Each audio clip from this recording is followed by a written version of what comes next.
Welcome to Biology पाठशाला।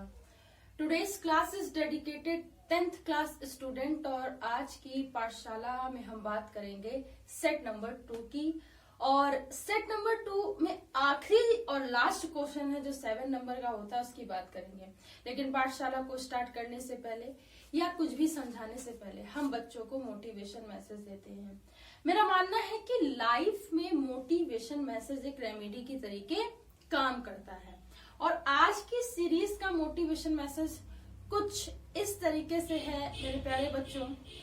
हमारे इर्द गिर्द या हमारे आसपास के माहौल में बहुत सारी चीजें निगेटिव और पॉजिटिव दोनों हो रही होती हैं और कहीं ना कहीं हम दोनों ही इम्पैक्ट से प्रभावित होते हैं। तो हमें कम से कम पॉजिटिव थिंकिंग को या पॉजिटिव इम्पैक्ट को अपने अंदर समाहित करना चाहिए और निगेटिव इम्पैक्ट को अपने से रिपल करना चाहिए। तो ये बात बहुत मायने रखती है और मेरा मानना है कि अगर हम इस चीज के लिए प्रयास करें, अट्रैक्ट करें, तो वो चीजें संभव हो सकती हैं। इसलिए प्रयास करते रहिए और आगे बढ़ते रहिए। अगर हम आज की पाठशाला की बात करें तो देखिए, सेट नंबर 2 चल रहा है, सेक्शन सी चल रहा है, लास्ट क्वेश्चन है और इसके बाद ये सेट कंप्लीट हो जाएगा बेटा। ठीक है, कंप्लीट हो जाएगा। तो पूछा गया है, देखिए मुख्य बातें ये है कि set number 2 section C bio के बच्चों के लिए है, 10th क्लास के लिए। ये मुख्य बातें आपको पता होनी चाहिए। और अगर मैं ये कहूं कि मानव तंत्र का नामांकित चित्र, एक चित्र आपको बनाना है बहुत ज्यादा, ठीक है, जिनकी, ठीक है, बहुत से बच्चे होते हैं जिनकी याद खराब होती है, ठीक है, खराब नहीं कहेंगे हम, एक डायग्रामेटिक व्यू देना चाहते हैं, ठीक है, तो कोई जरूरी नहीं। मेरा मानना है बीइंग अ बायोलॉजी लेक्चरर, मेरा मानना है कि आप उसे लेबल्ड करें, है ना। लेबल्ड करना बहुत नेसेसरी होता है। अगर वेल लेबल्ड डायग्राम होगा यू गॉट फुल मार्क्स। सो ये आपको ध्यान रखना है कि वेल लेबल्ड डायग्राम हो, ठीक है। और जो मेरे टीचर ने मुझे सिखाया है उसी के बेसिस पे मैं ये चीज बता रही हूँ और आपको मार्क्स मिलते हैं और मैं खुद भी अब देती हूँ, ठीक है। एक छोटा सा ऐसे डायग्राम आप बना सकते हैं और बता सकते हैं, ठीक है, ठीक है, थोड़ा जल्दी जल्दी ही बना दीजिए।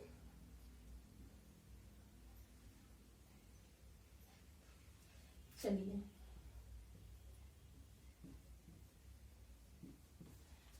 मान लीजिए यहाँ पे एक इस तरीके का ये लीवर हो गया एक तरीके से यहाँ पे, ठीक। तो ये ईसोफेगस है बेसिकली, ये पेनक्रियाज है, समझते हैं ना। ये लीवर है, 3D स्ट्रक्चर लीवर का, ठीक। और इसी में जुड़े हुए 3 पार्ट होते हैं,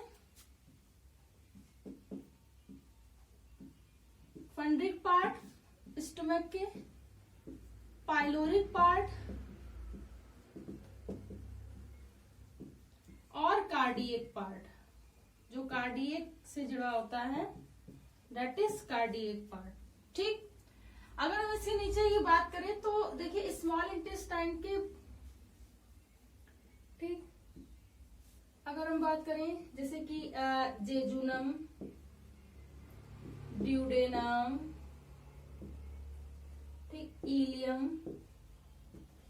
फिर ये सारे पार्ट होगा। इसके बाद, ठीक है, आपको मैं बात करूं तो लार्ज इंटेस्टाइन के पार्ट मिलेंगे और लार्ज इंटेस्टाइन में अगर मैं बात करूं तो जैसे कि कोलन, रेक्टम, ठीक है, आपको सीकम एक पार्ट मिल सकता है, आप यहाँ चाहे तो बता सकते हैं सीकम।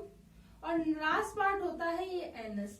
ये जो पार्ट है ये स्मॉल इंटेस्टाइन के हैं, ये जो पार्ट है ये सारे लार्ज इंटेस्टाइन के हैं। ये क्या होता है, वर्मी फ्रॉम अपेंडिक्स।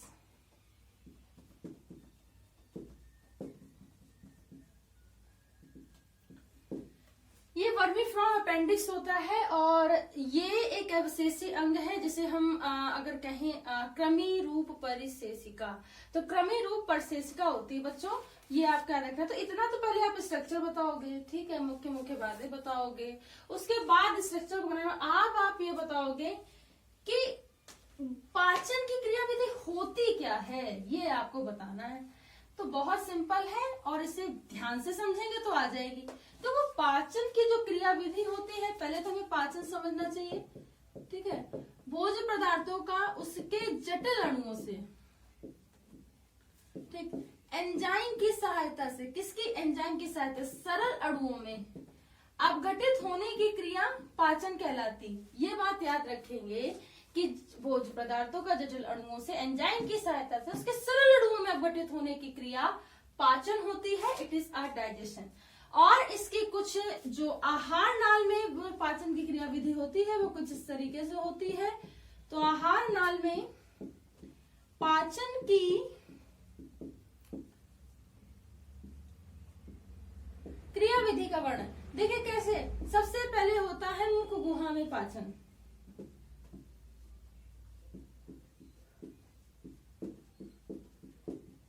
मुख गुहा में पाचन, यहाँ पे भोजन को लार के साथ मिक्स किया जाता है और इसमें लार में पाया जाने वाला जो टाइलिन एंजाइम होता है बेटा, क्या होता है, टाइलिन एंजाइम होता है। ये टाइलिन एंजाइम क्या करता है, जिसका pH 6.5 होता है बेटा, क्या होता है, pH 6.5 होता है। ये pH की 6.5 की सहायता से ये क्या करेगा, भोजन को गलाने का काम करेगा। और ये जो एंजाइम होता है या जो लार होती है, ये एंजाइम पूरी बक्कल कैविटी को, मुख गुहा को नम रखने का काम करती है, सफाई का कार्य करती है, बैक्टीरिया आदि से रक्षा करती है। तब ये जो भोज्य पदार्थ होते हैं वो क्या करेंगे, ईसोफेगस से धीरे धीरे नीचे की ओर आने लगेंगे। जैसे ये ईसोफेगस से, ठीक है, स्टोमक में आए, या हम ये कहें कि उससे पहले फेरेंस में आते हैं, ग्रहणी में आते हैं, तो वहां पर डिफरेंट टाइप के, क्योंकि ट्यूब लाइक स्ट्रक्चर होता है, तो ट्यूब लाइक स्ट्रक्चर में क्या होता है कि जब ट्यूब लाइक एक फोर्स बनता है ड्यू टू दिस स्ट्रक्चर, तो उस स्ट्रक्चर के थ्रू ये अमाशय में आते हैं, स्टोमक में आते हैं। जैसे ही अमाशय में आते हैं, यहाँ पे पेरिस्टलेटिक वेव ओरिजिनेट होने लगती हैं या क्रमानुकुंचन तरंगे उत्पन्न होने लगती हैं। ये भोजन को बेसिकली मथने का काम करते हैं। जैसे मिक्सी होता है, ग्राइंडर होता है, वो क्या करता है, चटनी को पीसने का काम करता है, उसी तरीके से भोजन को ये मथने का काम करता है। उसके बाद यहाँ पर सबसे पहले क्या होता है कि भोजन अम्लीय माध्यम में बदलता है। HCl एक होता है, हाइड्रोक्लोरिक एसिड, और ये भोजन के कुछ तत्व जो होते हैं उनकी प्राइमरी अवस्था से सक्रिय अवस्था में या स्थायी अवस्था में बदलता है। जैसे प्रोरेनिन को रेनिन में, प्रोट्रिप्सिन को ट्रिप्सिन में, आप समझ रहे ना। इस तरीके से कुछ चीजें होती हैं जो ये बदलती हैं। उसके बाद ये क्या करता है, जब ये यहाँ पे आया, ठीक है, फिर उसके बाद ये और भी आगे बढ़ेगा। जब ये आगे भोजन जाता है तो धीरे धीरे जब ये गया, ठीक है, लीवर में जाता है, तो वहां पे पूरा मैं प्रोसेस बता रही हूँ। ग्लूकोजिनोलाइसिस और ग्लाइकोलाइसिस दोनों प्रोसेस होते हैं। ग्लूकोज का क्या होता है, स्टोरेज होता है, ठीक है। स्टोरेज होने के बाद इसका क्या होता है कि धीरे धीरे धीरे धीरे ये पूरा ही जो मटेरियल होता है, ठीक है, जिससे कि एब्जॉर्प्शन भी आगे स्टार्ट होगा, वो आगे की ओर जाता है और ये स्मॉल इंटेस्टाइन में आता है। अब जब ये स्मॉल इंटेस्टाइन में बेटा आता है, तो स्मॉल इंटेस्टाइन में देखिए हमने बनाया था जेजुनम, इल्यूम, ठीक है, और क्या कहते हैं, ड्यूडेनम। इन सब की ये जो पार्ट है स्मॉल इंटेस्टाइन में, यहाँ पे बहुत सारे, ठीक है, इंटेरोकाइनेज जैसे एंजाइम हो गया, ठीक है, और ये सब क्या करते हैं, एंजाइम को धीरे धीरे धीरे धीरे एक तरीके से क्षारीय माध्यम में बदलेंगे तो एक तरीके से गलती है, चीजें लिक्विडिफाइड होती है, मिक्स्ड हो जाती है। मिक्स होने के बाद ये भोजन क्या करेगा, यहीं पे ऐसी अवस्था होती है कि जहां पे छोटी आंत है, स्मॉल इंटेस्टाइन, भोजन का पूर्ण पाचन हो जाता है। मतलब यही एक स्ट्रक्चर है जहां पे भोजन का पूर्ण रूप से पाचन होता है। उसके बाद स्मॉल इंटेस्टाइन में जैसे ही भोजन आया, उसका पूर्ण पाचन हुआ, तो अब प्रोसेस क्या बचा, एसिमिलेशन का और एब्जॉर्प्शन का, यानी कि अवशोषण तथा स्वांगीकरण का। देखिए अवशोषण क्या होता है, भोज्य पदार्थों में प्रोटीन, विटामिन, ठीक है, बसीय वसा, अम्ल, इन और नाइट्रोजन, फास्फोरस, जितने भी तत्व हैं इनको अवशोषित करना, अवशोषण यानी कि अवशोषण किया, अवशोषित करना, ठीक है, और इसका शरीर के विभिन्न भागों तक पहुंचाना स्वांगीकरण कहलाता है। तो ये बड़ी याद में होता है। जब ये सारी चीजें हो जाती हैं तो उसके बाद क्या होता है, ये संपूर्ण क्रिया क्या कहलाती है, पाचन कहलाती है। इसके बाद जो बचा हुआ एक्सक्रीटरी प्रोडक्ट होता है जो एनएस के थ्रू निकल आता है, वो एक्सक्रीशन का पार्ट होता है। तो इसलिए मैंने यहाँ पे एक ब्रेक लगा दिया कि आपकी ये संपूर्ण प्रक्रिया पूर्ण हो चुकी है, आप पाचन के बारे में इतना लिख सकते हो। उफ, तो आज की पाठशाला में इतना ही। अगर आज की पाठशाला आपको समझ में आई हो, अच्छी लगी हो, तो इसे ज्यादा से ज्यादा बच्चों तक शेयर कीजिए, लाइक कीजिए और सब्सक्राइब कीजिए।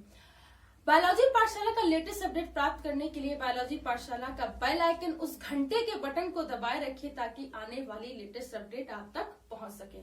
तो thanks to all student to watch my पाठशाला। Thanks again, keep watching.